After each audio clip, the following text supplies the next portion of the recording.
58 000 candidats, 1512 postes à pourvoir. Les épreuves du concours d'entrée à la fonction publique ont commencé aujourd'hui. Le ministre en charge du département a fait le tour de quelques centres d'examen. On fait le point sur la situation des personnes déplacées aux réfugiés du Nord. Une initiative du groupe Pivot Droit et Citoyenneté des femmes est soutenue par le NDI.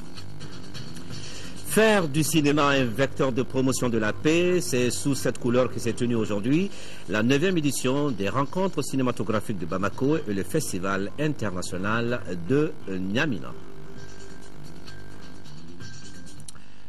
Voilà pour les titres de cette édition, mesdames et messieurs. Bonsoir, bienvenue. Tout d'abord, direction Place de la République, où la session budgétaire 2013 a connu son épilogue, c'était hier, en début de soirée, avec l'adoption de la loi des finances. Après plusieurs amendements et davantage de discussions, les élus du peuple ont donné quitus au gouvernement pour l'exécution du budget 2013, dont une grande partie est consacrée aux missions prioritaires comme la défense et la sécurité. Les détails avec Alucéni Touré.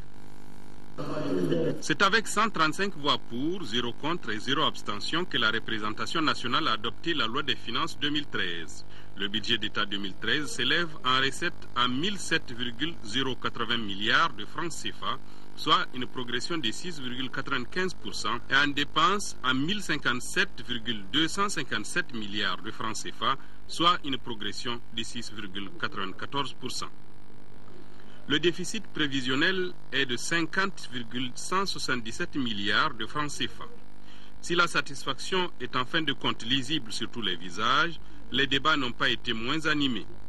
La défense, la sécurité, l'éducation, les prix des produits de première nécessité, la 3e licence de téléphonie ont été entre autres sujets d'interrogation de la part des élus du peuple. Nous sommes satisfaits de ce vote, vraiment qui a été fait à l'issue de grands débats. Nous pensons que nous avons voté et adopté un budget acceptable, assez réaliste, même si sur les points qui nous paraissent assez optimistes, nous avons fait quelques réserves autour desquelles on a eu des débats.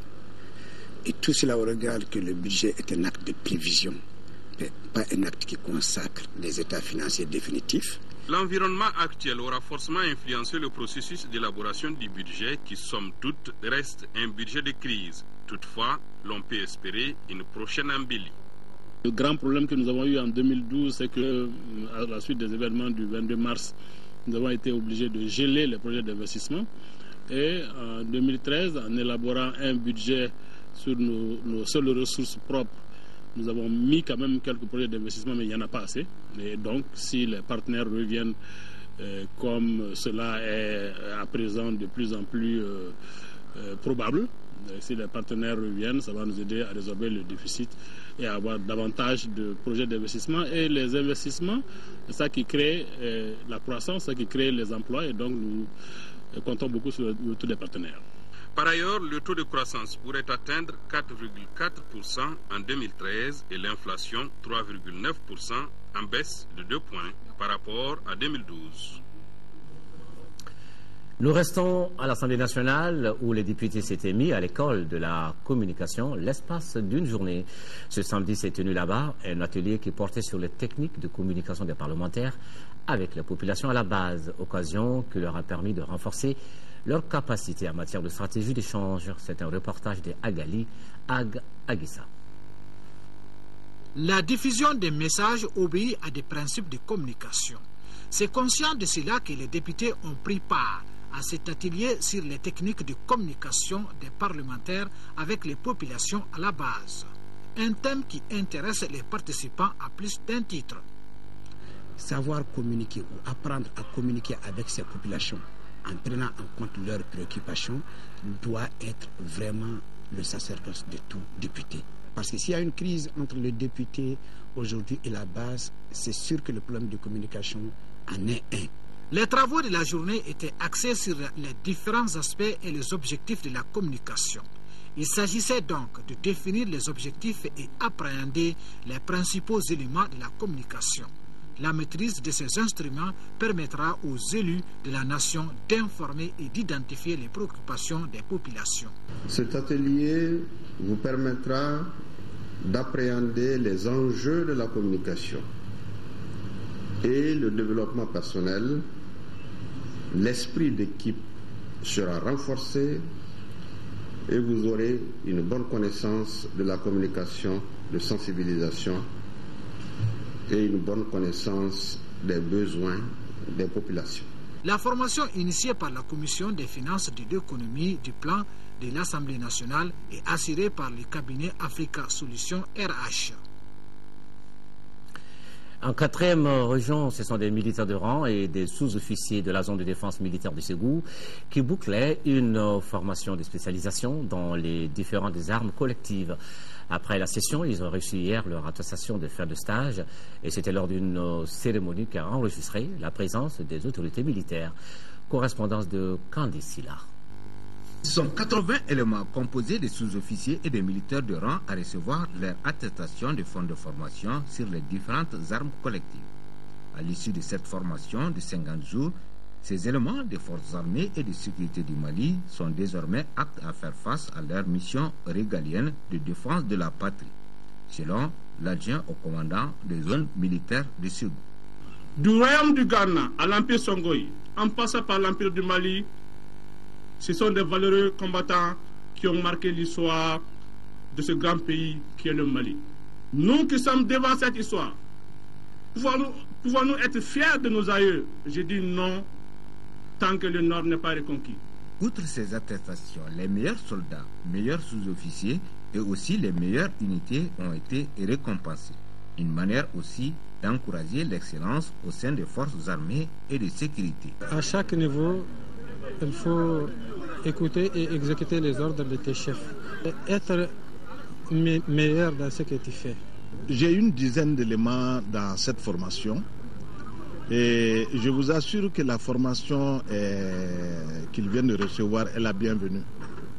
Compte tenu des perspectives de reconquête des régions nord du pays, nous aurons besoin des éléments formés pour faire face à la situation. Le représentant du commandant de la zone a demandé aux hommes formés une bonne application des connaissances acquises, car, dira-t-il, la réussite de toute mission passe par la qualité des ressources humaines.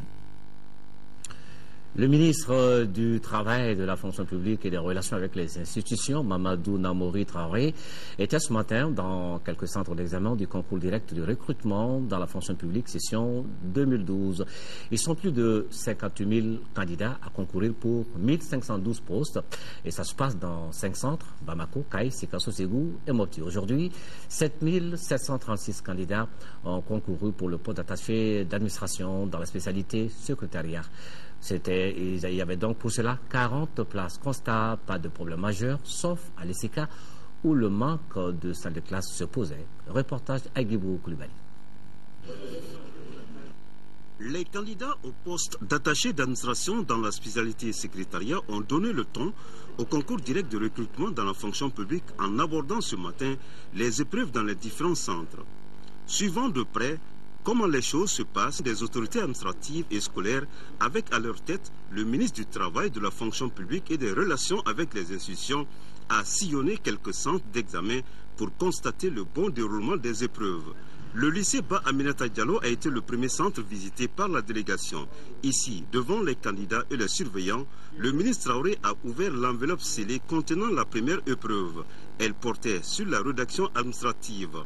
En salle, les candidats se disent confiants. Bon, en fait, je suis là aujourd'hui pour faire l'examen du concours pour les secrétaires. Je suis ici homme ici parmi les femmes, mais c'est pas grave quoi. J'ai choisi d'être secrétaire parce que je pense que les hommes aussi sont bien d'être secrétaires. L'ESIK a été le deuxième centre visité par la délégation. Dans ce centre, des problèmes ont été constatés. La numérotation a continué jusqu'à 23h. À 23h, il y avait certaines salles qui étaient encore fermées. Donc c'est ce qui a fait qu'il y a des candidats qui sont là et que finalement ils n'ont pas eu de salle. Même on a pu gérer ça. Par contre, à l'école fondamentale Mamadou Diarra numéro 2 à Médina Croix, dernier centre visité par le ministre, tout se passait normalement. Tout se passe bien. Et nous avons dans ce centre 35 salles.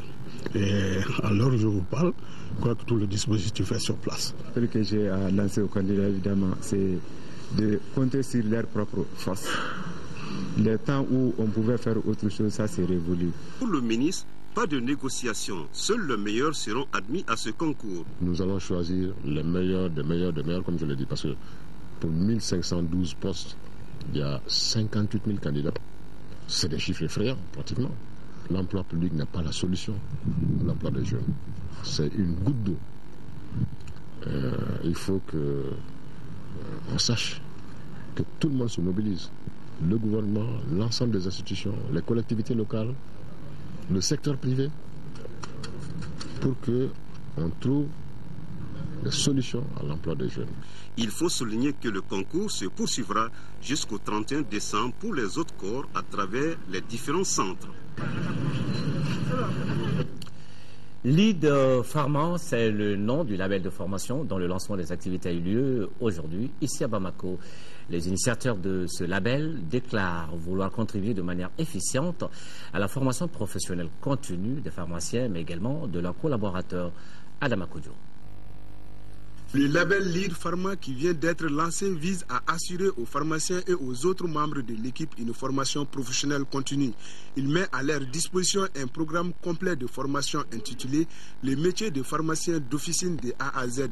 L'idée de création du label est née d'un certain nombre de constats. Nous avons constaté l'absence d'un dispositif approprié et professionnel exclusif qui prend en compte la formation professionnelle continue des pharmaciens d'officine, l'absence d'un cadre pour la mise à jour des connaissances médicales et pharmaceutiques du pharmacien d'officine une fois installé, l'absence d'accompagnement des pharmaciens. Pour répondre aux besoins, Lead Pharma propose une formation composée de 7 modules répartis entre 2 catégories, à savoir management et métier. Cette innovation dans le domaine pharmaceutique présente 2 avantages majeurs, à savoir le renforcement des capacités de l'équipe officinale d'une part et la valorisation de l'image de la profession de pharmacien au regard d'une concurrence déloyale qui ternit l'image de toute une profession.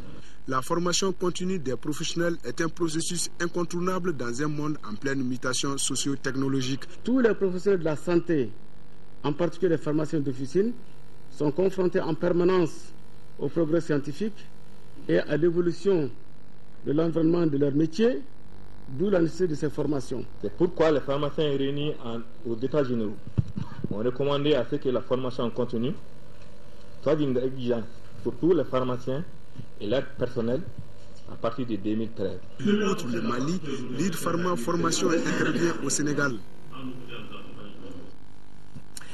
L'impact de la crise politique et sécuritaire sur le secteur de l'eau et l'assainissement, c'est le thème de la 4e édition de la rencontre annuelle d'échange sur le secteur de l'eau et l'assainissement cette semaine ici à Bamako.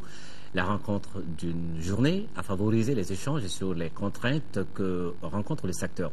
C'était également l'occasion de faire des propositions pour aplanir les difficultés. La clôture de la rencontre avec Tchemoko Konaté. L'opérationnalisation du Conseil national de l'eau à travers l'allocation d'un budget, la mise en place d'un système de suivi et d'évaluation et l'adoption d'un plan de mise en œuvre de la politique nationale de l'assainissement sont entre autres résolutions issues de cette rencontre annuelle 4e édition. Une édition qui s'est déroulée dans un contexte particulier, l'occupation des régions septentrionales par les groupes armés avec les conséquences qui en découlent. D'où le choix du thème « Impact de la crise politique et sécuritaire dans le secteur de l'eau et l'assainissement ». Un thème qui a permis aux participants de débattre des difficultés comme le départ de nombreux partenaires ayant engendré la réduction des fonds alloués au secteur et l'insuffisance des moyens mis à la disposition des services techniques. Le budget de l'État, qui était de l'ordre de 3% en 2012, a été réduit dans les budgets rectificatifs à l'ordre de 94%. La plupart des projets, les projets de Kabbalah, les projets de Moussa Bougou par rapport aux stations de pompage, et même l'EDM lui-même, comme on a dit l'EDM, il parle de la Somagep, la nouvelle Somagep, vous a dit ici qu'en termes de manque à gagner, c'est des milliards aujourd'hui. Le ministre de l'Environnement et de l'Assainissement a déclaré avoir pris bonne note des recommandations avant de réitérer l'accompagnement du gouvernement dans leur mise en œuvre. Je vous assure de l'appui sans faille du gouvernement pour toutes les actions entreprises par les différentes ONG et associations pour la satisfaction des services de base dans le secteur de l'eau et de l'assainissement. Pour l'atteinte des objectifs, il s'agira de développer des stratégies nouvelles impliquant tous les acteurs concernés. L'actualité politique avec cette conférence de presse animée ce matin par le Parti pour l'action civique et patriotique. La crise que traverse le pays, le paysage politique actuel du Mali, les changements actuels intervenus à la primature, les récents rapprochements entre le MNLA et Ansardine, la résolution 2085 des Nations Unies, tout y passe. La conférence était animée par le président du PACP, Nyankoro Yé Samake. Mahamadou Doumbia nous fait le point.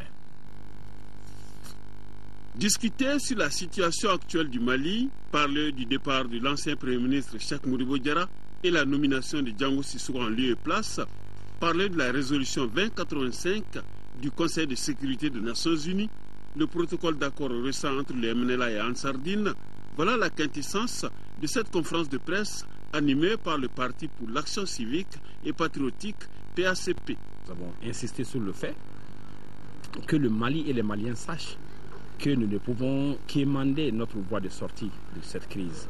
Et nous devons en être les acteurs principaux.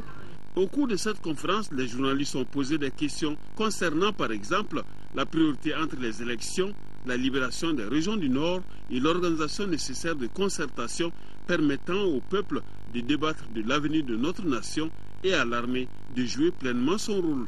Le gouvernement d'union était moyen pour sortir le Mali de la crise, était moyen pour accomplir les missions de la transition. Et une transition très courte, doit être courte, mais il faut aussi se donner les moyens pour que nous puissions accomplir ces missions, notamment le recouvrement de l'ensemble du territoire malien, l'organisation des élections crédibles. Soucieux de l'avenir de notre pays, pour le Parti pour l'action civique et patriotique, aujourd'hui, il n'y a plus de temps à perdre. À Koulikoro, c'est le parti Yélema qui tient depuis ce matin sa première conférence nationale statutaire. Les délégués venus de l'intérieur comme de l'extérieur du pays ont 2 jours pour faire des propositions de sortie de crise et pour la relance du parti. À la cérémonie d'ouverture, le président du parti, Yélema Moussa Mara, a remis une enveloppe symbolique au collectif des ressortissants du Nord, Corel. Sédou Traoré, correspondance. Après le congrès constitutif de Caille en 2010, voici une fois de plus le parti Yélema à l'intérieur du pays pour partager avec ses militants et sympathisants à la base les préoccupations de l'heure et les projets pour l'avenir. À Koulikoro, il est question au cours de cette première conférence nationale du parti du bilan 2011-2012 du comité exécutif de la crise socio-politique au Mali et la relance du parti. Pour cet exercice aussi important pour le parti Yélema, la position de Moussa Mara et son équipe sur la crise que le pays traverse est claire. Ensemble, nous y arriverons. C'est le credo et la ligne directrice de Yélema depuis le mois de mars dernier. Et Inch'Allah, on va y arriver. Aussitôt la crise derrière nous, puisque la crise va être, Inch'Allah, très rapidement derrière nous, nous devons retrouver les valeurs qui feront de notre pays un espace de prospérité, de justice et d'équité. Une occasion aussi pour ces hommes et femmes du changement de faire des propositions concrètes pour la structuration et le financement du parti. Pour cela, le président appelle tous au travail pour le Mali. Travaillons dans l'entente pendant cette phase de transition qui n'est pas une phase de conflit. Travaillons dans l'entente pendant cette phase de transition qui ne doit pas être une phase de compétition. Travaillons dans l'entente pour renforcer les bases du changement futur.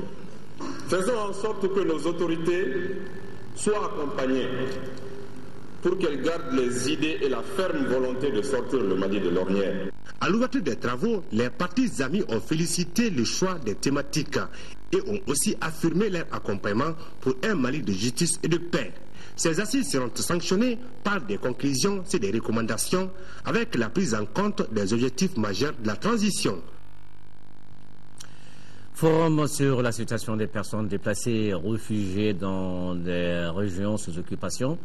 L'initiative est du groupe Pivot Droit et Citoyenneté des femmes. La rencontre qui a mobilisé des représentants des déplacés de toutes les régions et aussi des réfugiés du Niger et du Burkina Faso a bénéficié du soutien du NDI, le National Democratic Institute. C'est un reportage de Essata Ibrahim Maïga. Quand sauf les dons viennent, on ne trouve pas. Nous sommes chez les gens, ils ont leurs enfants, ils ont leurs familles. On est venu ajouter d'autres familles là-dessus. Donc nous sommes dans des maisons très serrées. Moi, mon souhait est qu'on crée des centres de santé au niveau des réfugiés. Ça plus approximatif en tout cas des réfugiés. C'est préoccupé par ces conditions difficiles, voire inhumaines, dans lesquelles vivent les populations restées sur place, déplacées ou réfugiées, que le groupe Pivot Droit et Citoyenneté des femmes a tenu ce forum. Il regroupe les représentants des déplacés et ceux des réfugiés du Niger et du Burkina Faso. De ce forum, pour faire l'état des lieux de la vie, de la condition dans laquelle les déplacés et les réfugiés vivent, pour qu'ensemble nous puissions vraiment mener des actions concrètes à court, à long et à moyen terme. Ainsi, ce forum va identifier les préoccupations des uns et des autres qui vont du manque de nourriture à l'absence de soins de santé, de logement ou d'éducation pour les enfants. Pour la tenue de ce forum, le groupe Pivot Droit et Citoyenneté des femmes bénéficie de l'aide de l'Institut national démocratique NDI. Le bilan des conséquences de la double crise institutionnelle et sécuritaire est assez alarmant et dramatique du point de vue de ses conséquences graves sur le droit international humanitaire, mais aussi et surtout sur les droits internationaux des droits de l'homme tout court. En plus des panels sur la gestion ou la situation de la crise humanitaire présentés par le ministère de l'Action humanitaire et le Haut Commissariat aux réfugiés, des témoignages des victimes ont également enrichi les débats. Les recommandations du Forum sur la situation des personnes déplacées et réfugiées vont contribuer à l'élaboration d'un outil de plaidoyer pour améliorer les conditions de ces personnes en attendant le retour de la paix. Les anciens travailleurs de Air Mali qui se mobilisent, la compagnie a depuis un certain temps du plomb dans l'aile.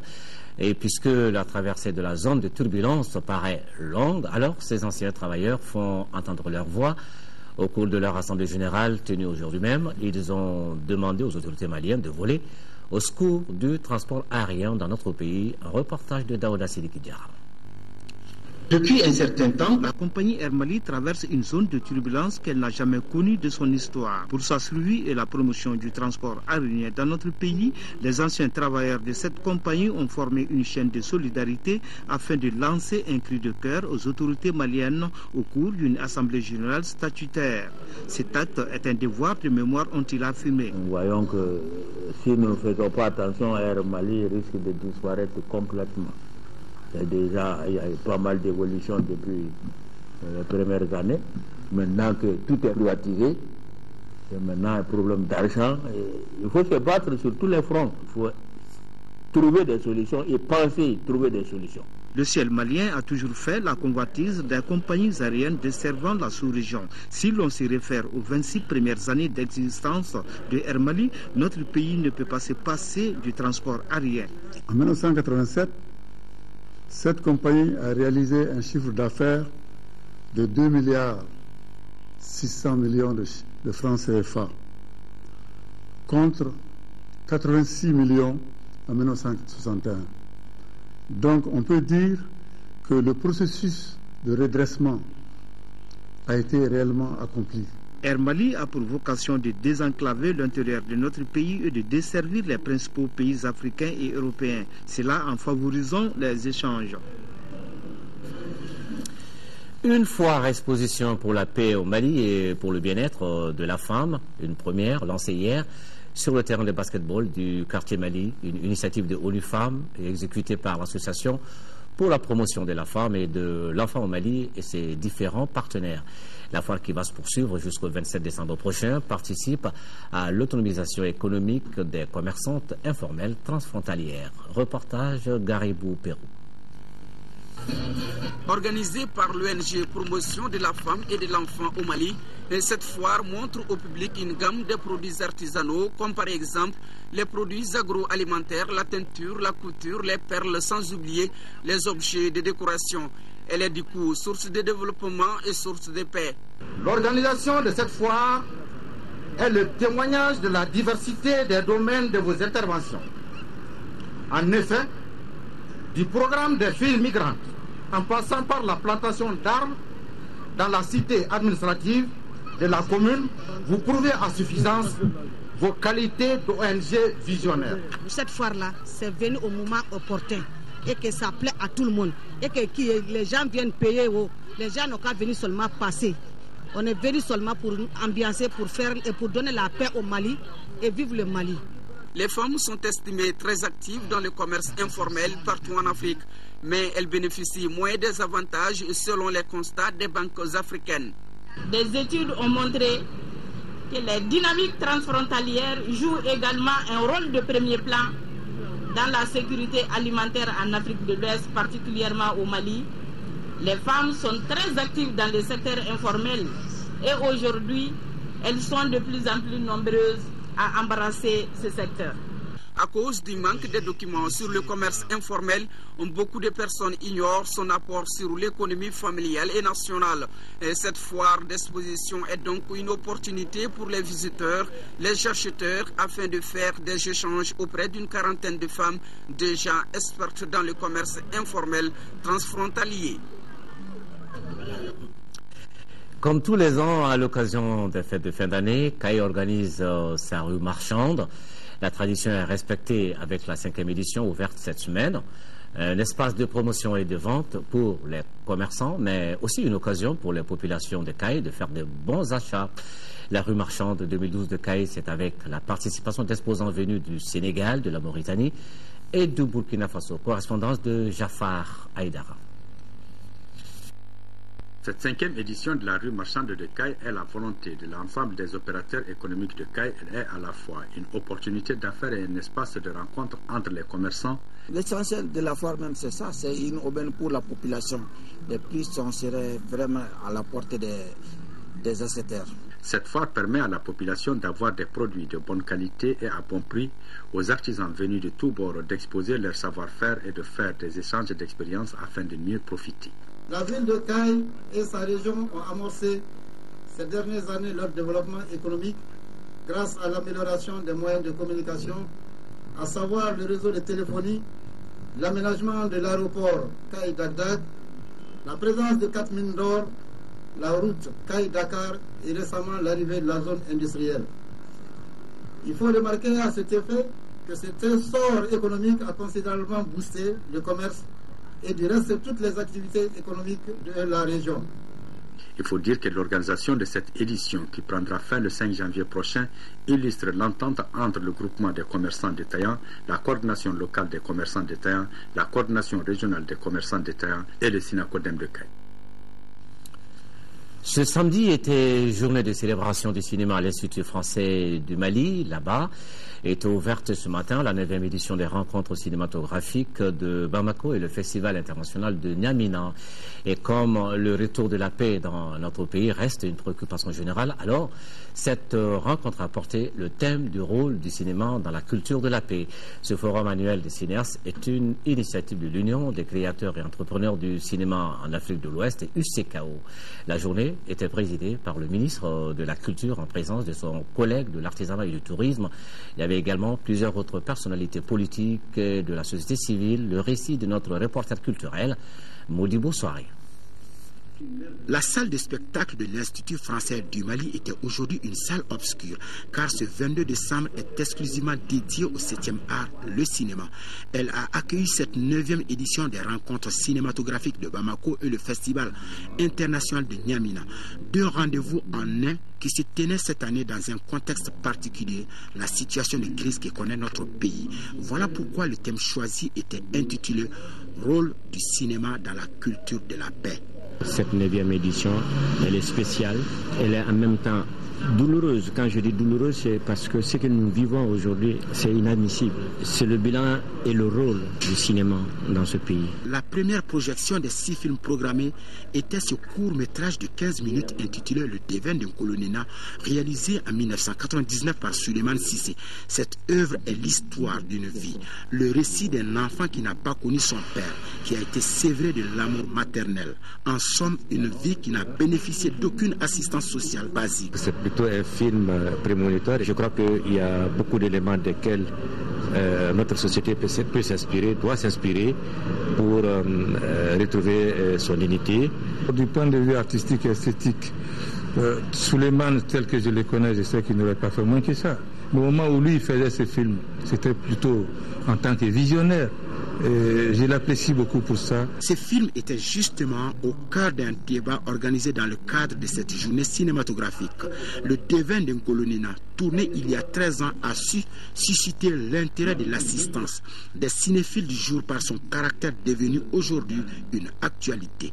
Ainsi, la problématique du devenir du Mali évoquée par le film était donc un centre d'intérêt pour ses leaders politiques et coutumiers, ses responsables administratifs, représentants de la société civile et de la jeunesse qui ont animé le débat, chacun avec son approche et ses convictions. Toutefois, le point de convergence était bien évidemment la paix dans un Mali uni et prospère. Oui, Modibo, soirée qui nous signale également que cette journée cinématographique se poursuit avec la projection à ce moment même du film Wati ou le temps de Suleiman Cissé, c'est toujours à l'Institut français et du Mali. La paix encore, la paix et toujours la paix également hier à Sibi, la 6e édition du Festival international des Kouris avait épousé le rythme. Aussi, dans cette ville, cette année, l'événement est placé sous le signe de la paix. L'objectif du Festi-Kouri est de magnifier le Kouri et du coup faire de cette pièce un facteur d'intégration des peuples. Envoyé spécial là-bas à Sibi, donc, Mohamed Diarra. Merci, Excellence. Lentement mais sûrement, le Festival des Kouris s'impose comme un grand événement culturel de l'année au Mali. Pendant 3 jours, la commune de Mandé replonge les visiteurs dans le riche passé de cette contrée. Il s'agit bien de cette époque dorée où le Kouri servait de monnaie d'échange et de bijoux pour les femmes. En 6 ans, la commune de Sibi a changé de visage. Depuis la première édition jusqu'à nos jours, l'apport de Festi-Kouri se résume en divers équipements. Un moulin pour les femmes de Sibi. Grâce au festival, Sibi a vu la multiplication des campements, voire des hôtels, faisant de Sibi un village touristique plus sûr et privilégié. Cette année, compte tenu du contexte de crise que vit notre pays, les organisateurs innovent. Cette édition envisage de développer l'esprit patriotique chez les jeunes en leur inculquant l'amour de la patrie, la préservation des valeurs culturelles et sociétales du Mandé inspiré de la chair de Kourkan Fougan. La Fondation Orange Mali soutient les projets destinés à améliorer la qualité de vie des personnes aussi bien en zone urbaine qu'en zone rurale. Et c'est dans cette optique que nous avons équipé cette année le centre culturel du festival en matériel informatique. Les outils informatiques en question serviront à équiper le centre culturel du Festi-Kouri. Dans ce centre, il y a des produits artisanaux, une collection de photos des différentes éditions. Les visiteurs ont également assisté à des séances de démonstration. Le thème, le Mandé d'hier à aujourd'hui choisi par les organisateurs comme thématique, t'inspirant de notre passé glorieux dans ses pratiques, ses coutumes, ses savoir-faire et savoir-être, s'inscrit dans la dynamique de recherche de solutions par le retour à nos valeurs ancestrales. Autre innovation de ce festival, c'est la nuit du Mandé, une tribune pour chanter la paix et l'indivisibilité du pays. La seule fausse note de ce rendez-vous culturel, c'est la rareté des Kouris. À ce rythme, les organisateurs seront-ils tentés de changer le nom du festival? En tout cas, les futures éditions nous édifieront. La 3e édition de la Nuit du Mérite sportif a eu lieu hier vendredi. C'est à l'hôtel de l'Amitié. Cette soirée, parrainée par Mamadou Seydou Traoré, est organisée par le Comité national olympique et sportif du Mali. Plusieurs distinctions ont été décernées aux plus méritants. Un reportage de Abdoul Karim Kaba. La nuit du mérite sportif du Comité national olympique et sportif du Mali récompense les meilleurs sportifs et dirigeants de l'année. La présente édition est placée sous le parrainage de Mamadou Seydou Traoré. Ce choix a tout son sens. Babou a servi son pays avec abnégation et loyauté. Le Comité national olympique et sportif du Mali lui doit la demande de sa reconnaissance comme association d'utilité publique. Cette année, plusieurs prix et diplômes ont été décernés dans 3 catégories. La première, devoir de mémoire, distingue ceux qui ont marqué l'histoire du sport malien par leur talent d'administrateur ou d'athlète. Dans cette catégorie, les lauréats sont entre autres Seydou Traoré Gouatigi, ancien footballeur, Mamadou Eli Diarra, ancien président du Ghana de Koulikoro, et Feu Marcel Dakou, ancien athlète et dirigeant. La deuxième catégorie, celle des prix spéciaux, a été décernée à Idriss Abba, président de la Fédération malienne d'athlétisme, comme meilleur dirigeant sportif de l'année. Le prix Fair Play a été donné à Feu Boubacar Diouf, ancien président fondateur de l'escrime au Mali. Le parrain très ému n'a pas manqué de mots pour qualifier cette soirée. Il a appelé les sportifs à plus de sérieux dans le travail. Abondant dans le même sens, le ministre de la Jeunesse et des Sports a insisté sur le côté éducatif de l'événement. Le clou de la soirée a été les désignations des fédérations de l'année. Ainsi, la première place est revenue au football, troisième à la CAN 2012. Vient ensuite le basketball avec la deuxième place obtenue à Dakar par les juniors filles. Et la troisième revient au cyclisme pour sa participation à plusieurs tournois internationaux. Aussi, le sacre de l'USFAS à la 8e édition de Camfoot a été salué et récompensé par une enveloppe d'1 million de francs CFA. Tout cela sous les notes du maître de la Kora, Toumani Diabaté et son orchestre.